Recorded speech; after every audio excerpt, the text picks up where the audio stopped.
My name's Jamie. I'm an undergraduate for English Literature with Creative Writing here at UEA. I just finished my degree of 3 years, so I actually graduated earlier this week.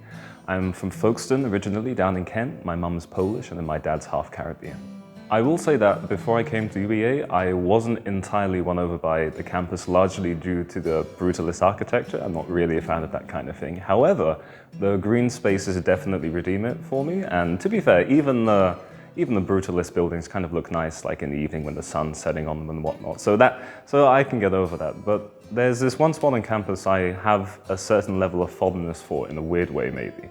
But in my second year of study, I was taking a module for religion and world philosophies, and I remember I had to walk along this walkway to the lecture hall, which was at the top of the science building.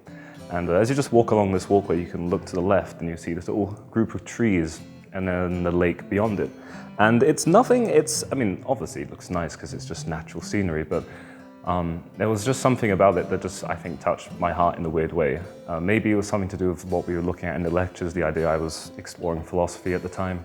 But just walking along that walkway and looking to my left in the morning light at the trees rolling off into the distance, it was just really nice. So I'm quite fond of that spot.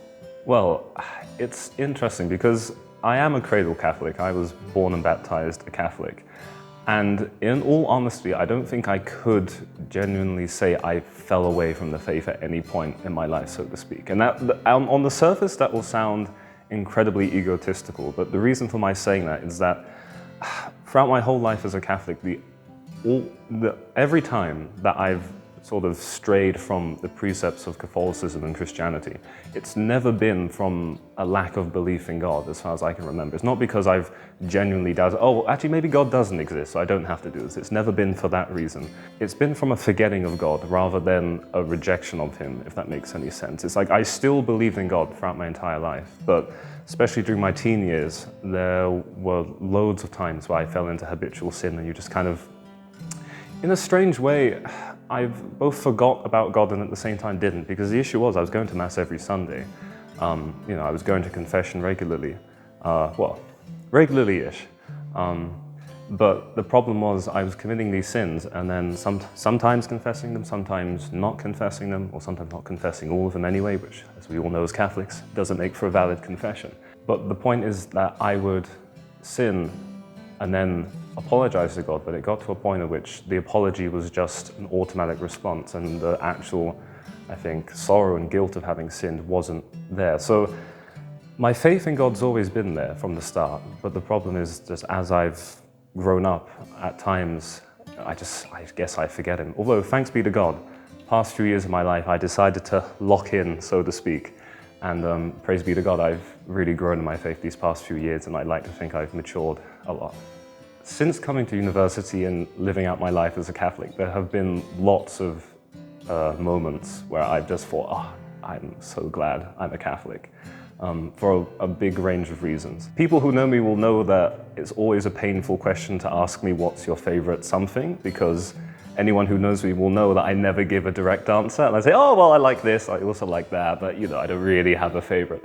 But I think one of the things I value the most about Catholicism, and I think in a roundabout way, in valuing it, I value God the most, which is probably a bit of an obvious thing, but it's just the fact that Catholicism holds the objective truth. And I think it's something I've really come to love and appreciate in my life, just the idea of objective truth, objective beauty, objective good. This kind of idea that no matter what I think or what anyone thinks, there is an answer, and you know, God knows that answer, and He's the one who set those sort of precepts out. And it's something I take great comfort in, just at any moment of my life, just knowing that regardless how I feel about something or whatever's happening, there is always a right thing to do, I think. And you know, it's living as a Catholic, you really appreciate it when you live in, especially the Western world. There's just this sea of relativism nowadays. And you know, people say that, oh, well, sometimes, you know, something's good and sometimes it's bad. And granted, you know, life isn't always black and white, and there are gray areas where sometimes it takes a bit of thought to figure out what is the right thing to do. But for me as a Catholic, I'm just so grateful for the idea that I don't have to worry about that sort of thing. I just have the truth presented to me in the Catholic Church established by Christ, and that's a direct pipeline to God. And that's probably what I'm the most thankful for.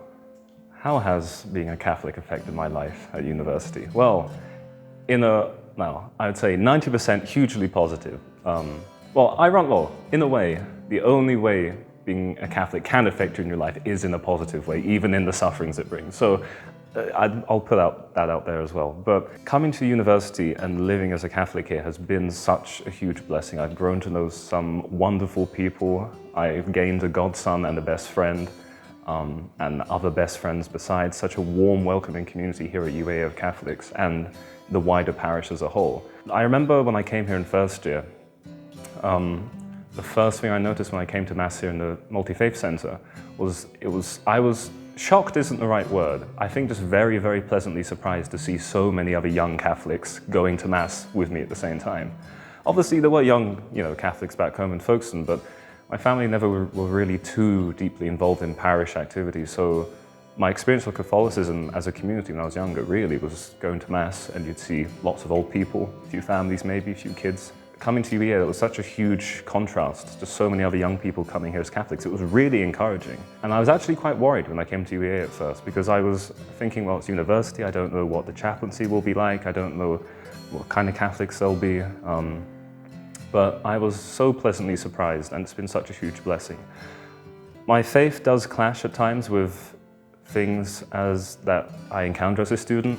I am an English literature student, so I tend to come across lots of literature which is more on the sort of leftist side of literature. And that isn't to say I don't think any of that stuff should be studied, but it's a bit tricky when you feel like you're the only one in a seminar with a certain worldview, and you feel like it would clash with others.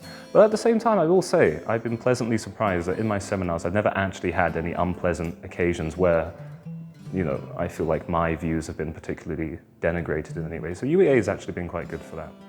Well, as a writer, I say I'm a writer. I haven't published any work really. I've been working on a novel for the past 5 years and procrastinated and not published it yet. But as a writer and someone who studies literature, J.R.R. Tolkien is a huge inspiration for me. Obviously, he was a Catholic, and he was had such a huge impact on the world of English literature as we know it today.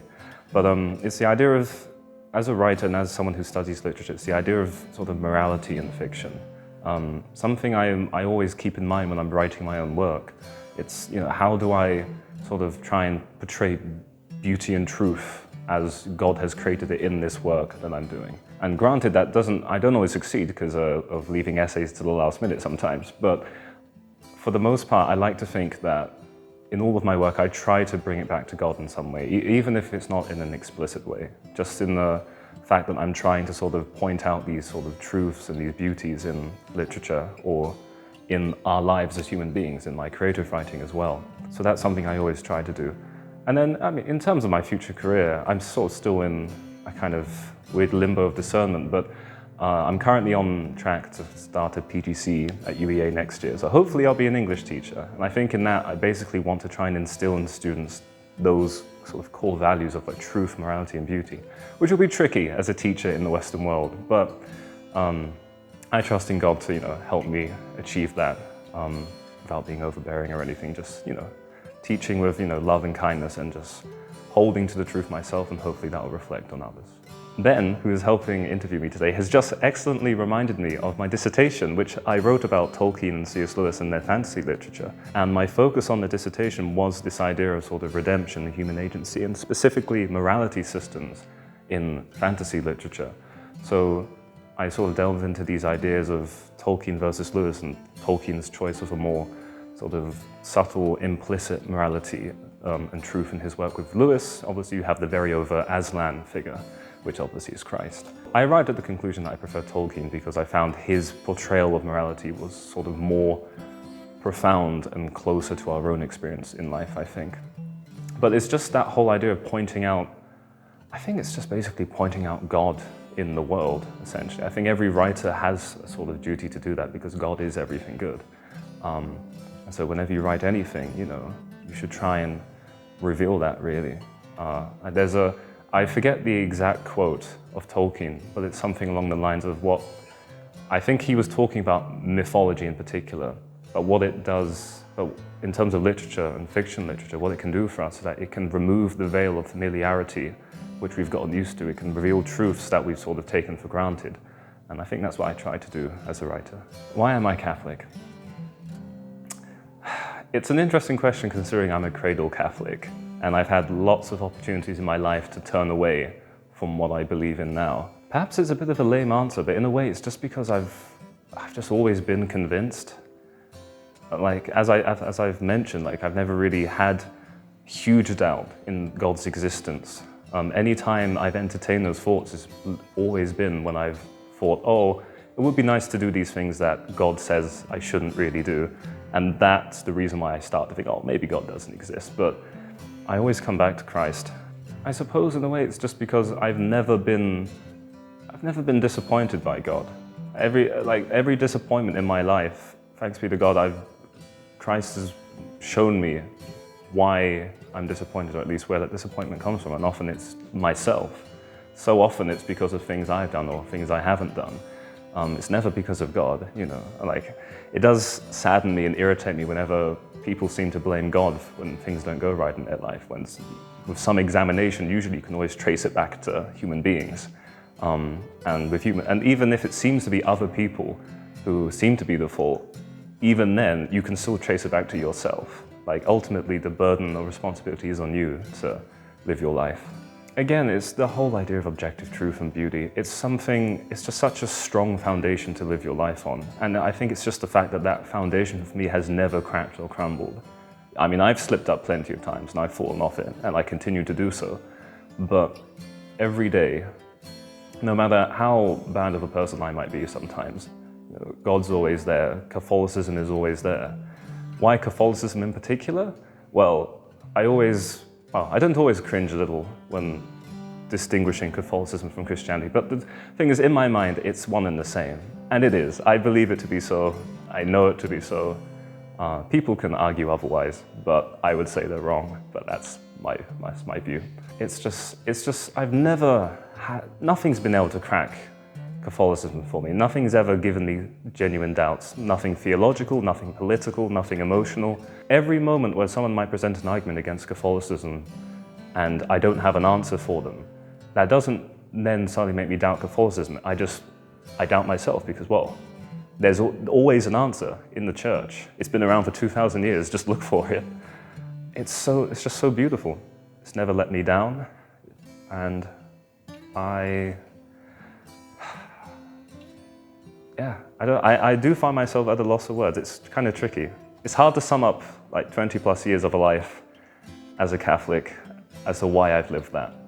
Just because God is.